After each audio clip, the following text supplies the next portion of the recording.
What's up, guys? Welcome back to the SUPES channel. I'm Matt Ramos, and today we're sitting down with some of the stars from Kingsman, Harris Dickinson and Gemma Arterton. What's up, guys? Hope you guys are having a fantastic day. How are you guys doing? Oh, Good. good, yeah. SUPES. Good. Oh, nice. Well, it's a pleasure to sit down with you guys today. So I wanted to start off by asking you guys about this film. What was it that intrigued you guys about this project? We can start with Gemma, and then Harris, you can go after. Well, for me, it was, first of all, Matthew Vaughn, who I'm just have been a fan of for a long, long time. And I've always just found his stuff so unique and visionary. But also, I was so excited. The script was mad. I mean, it was just so bonkers. And I thought, how on earth are they going to make this? Unlike the original two Kingsman movies, it has all of this historical event going on within it. So it's just so packed full of stuff.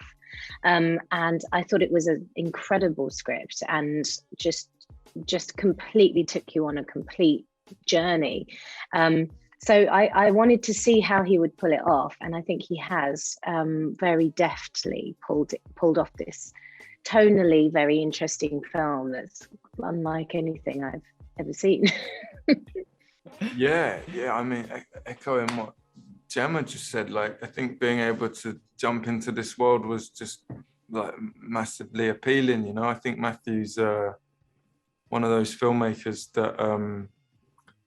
that takes risks within a sort of a genre that's already been set up in other ways, and he's sort of ventured into new areas within that kind of film. And I think to be involved in that is exciting, and like genuinely such a fan of Gemma and Rafe and Rhys and everyone else involved that I really would have just like played a postbox or something in this film. So the fact that I had more than a couple lines was an honor. You know what I mean?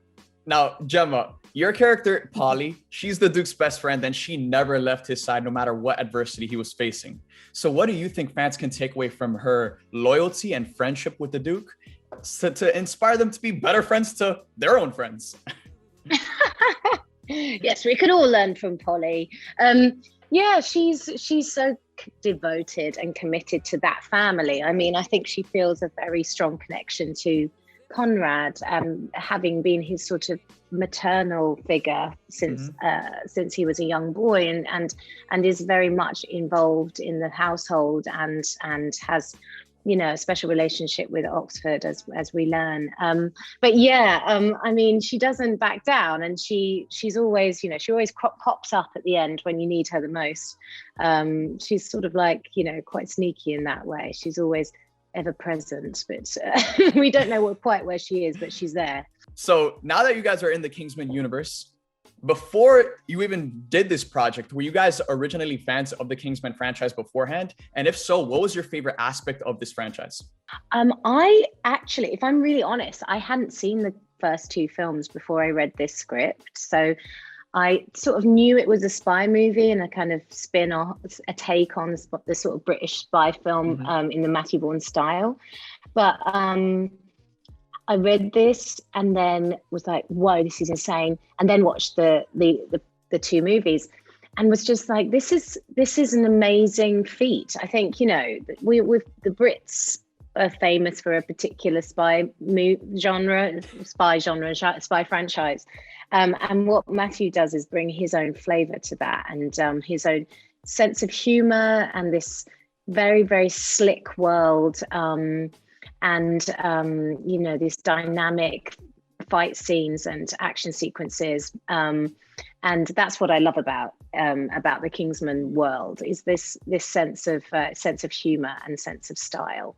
Yeah, I'd seen the first one. I had a good friend who was in the pub scene in the first one, and he got beaten up by Colin Firth in that. So that was fun hearing about that. But yeah, I think same as Gemma, I was just impressed by it, and I think Matthew's, he as like serious and as diligent as he is with his filmmaking, he also doesn't take himself too seriously. He's not afraid to like poke fun at things and introduce a more like fun element to the genre, like Gemma just spoke about. So yeah, I'm all for that, you know. Mm-hmm. Yeah. So since Harris, since you watched the previous films before you did this one, how do you think this movie separates itself from the rest of the films in this franchise? Well, I think inevitably with the historic element, it already sort of sets it up with a slightly weightier, slightly serious tone. But, you know, it's such a large ensemble piece that it still manages to be fun and entertaining, you know. But yeah, also, you know, like Rafe was just speaking about, we're not tied to characters, you know. We're not sort of adhering to a pre-established group of people. It's really the origin, so you get to create something new, I suppose. Gemma, every time Polly goes into battle, she's just a total badass. She just holds her own. So would you be interested in potentially exploring this character further in maybe her own spin-off where she's the main character? I mean, yeah, I totally would. I just, I think there's so much more potential in what we can see Polly do. So let's see what happens. I would love that. I loved playing her, so I absolutely would. Now I'm gonna ask both of you right now to hype up the fans.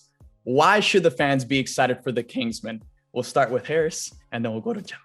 I think that this is the kind of film that really honestly has to be seen on a big screen with amazing sound, and Matthew is really, you know, everyone who worked on the film has worked so incredibly hard and put in their all. So it's an exciting, epic sort of film that is good timing for this sort of strange time we're in, perhaps.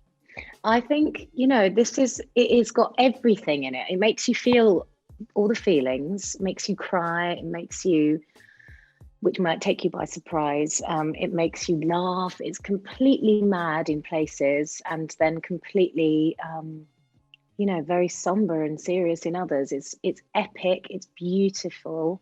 It's yeah, it's like no other film I've ever seen before. So, I love your dog in the background. Look at it. It's just is he moving around? Oh, Thor! Just having a scratch. Thor's joining the interview. Oh. What's up, guys? I'm Matt Ramos, and today we're sitting down with some of the cast of the Kingsman. We got Djimon Honsou, who plays Shola, and Rhys Ifans, who plays Rasputin. Guys, what's up? How are you guys doing? You guys doing good today? Oh yeah, great. Feeling great. Yeah, good. Very happy the film is finally coming out. Way overdue for its time, right? Yeah, so we're all excited. Yes, and I wanted to congratulate you guys. I got the chance to watch the film early, and it's absolutely incredible. It's so much fun. Now, my first question goes to Djimon, and then Rhys, you can pitch in as well. When you guys originally came across this project, what intrigued you the most about it? The first intrigue was the desire to wanting to work with Matthew.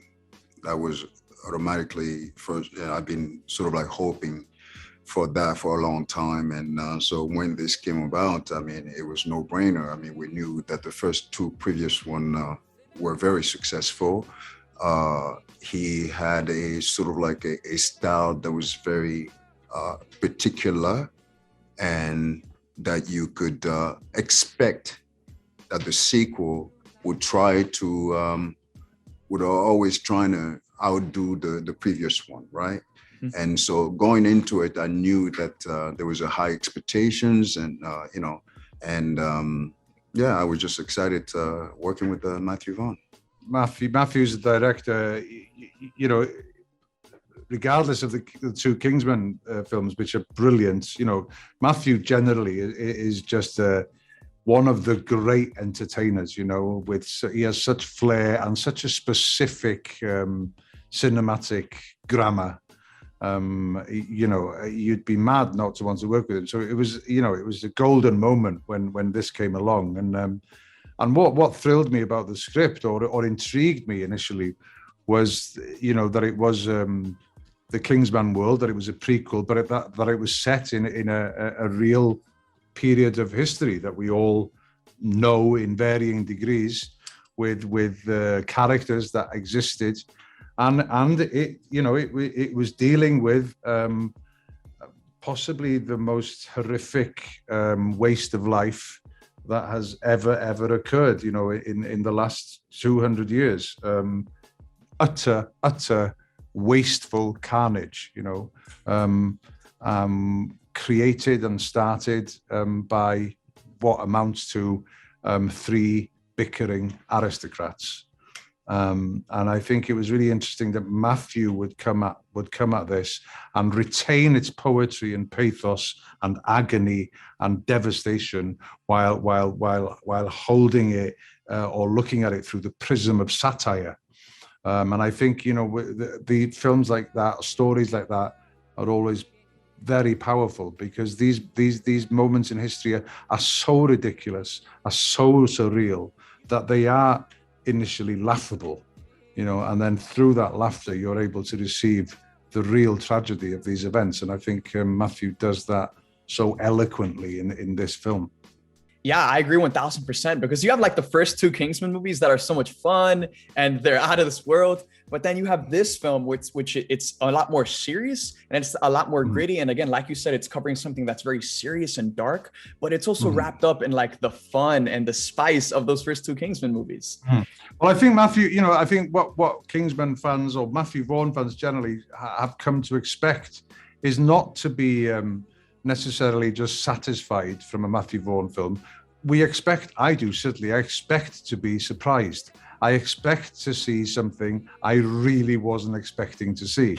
And this film has that, you know, but it still has, there's enough of a smattering in it of enough hats are doffed in it to refer to the other 2 brilliant films. So I think it's a wonderful balance that he's struck, and it's testament to him as a director to have pulled that off, because I would have had a nervous breakdown if he'd have asked me to do that, you know. Yeah. Now, Djimon, this movie has some pretty crazy action sequences, one including both of you.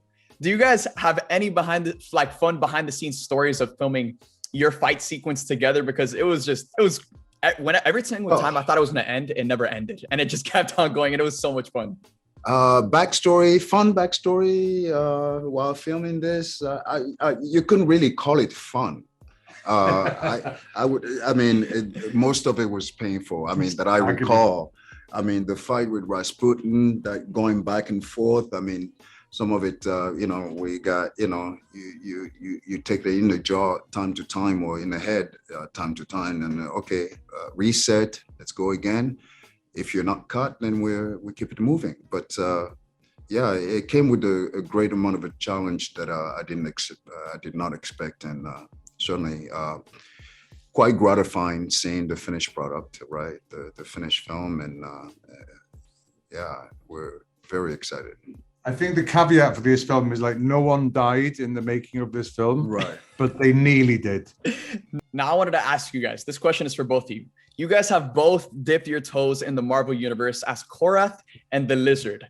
If you guys had to go head to head, who do you think would win in a fight? Djimon, we can start with you, and then we'll go to Rhys. In reality or in fiction? I mean, in the Marvel universe. As characters? I can tell you now. Hands down, this guy would pummel me into a little round ball of tears. Just because I had a little bit of a, you know, boxing background and mixed martial art background. Yeah. But other than that, no, I mean, in terms of characters, I'm guessing he might have the leverage, yeah? Mm-hmm. It depends. If I was Kurt Connors, I wouldn't stand the chance. You know, I'd have to take the serum. Other shot. Yeah. And speaking of the sermon, speaking of the Lizard, it looks like the Lizard's back in Spider-Man No Way Home. So Rhys, no way. You didn't know? No, I didn't know that. You didn't know he's back? Well, Rhys, I'm excited to tell you that the Lizard's back. So you can check out Spider-Man No Way Home this week. But guys, I wanted to ask both of you, why should the fans be excited for The Kingsman hitting theaters December 22nd? Well, it's an original story. It's a story that also brings us back in history, a history that most of us did not know much about, and a time that needed to be a history that needs to be revisited, just so that we don't repeat the same mistakes going forward. It's full of action. The elegance and style still remain, thanks to Matthew Vaughn. So what do you say? Yeah. I would say, as a species, the whole world, we've had a difficult time of it the last 2 years. We've been locked away and frightened, and we've lost loved ones, and the world is a very different place to what it was when we made this film. So I would urge people, to get out of your houses, leave that streaming alone, and get back to the cinemas and watch a story together as a community, and be thrilled and be moved and laugh and cry and walk into those cinema as an individual and leave as part of a community that's been thoroughly entertained. God knows we all need a good time right now. Absolutely. And it's a great Christmas movie for all ages. So it's so Christmassy. Djimon, Rhys, it was an honor to sit down with both of you. Have a nice day. Now, guys, for the fans watching, make sure to check out The Kingsman in theaters December 22nd. Thank you so much. Thank you. Happy holidays. Happy holidays, guys.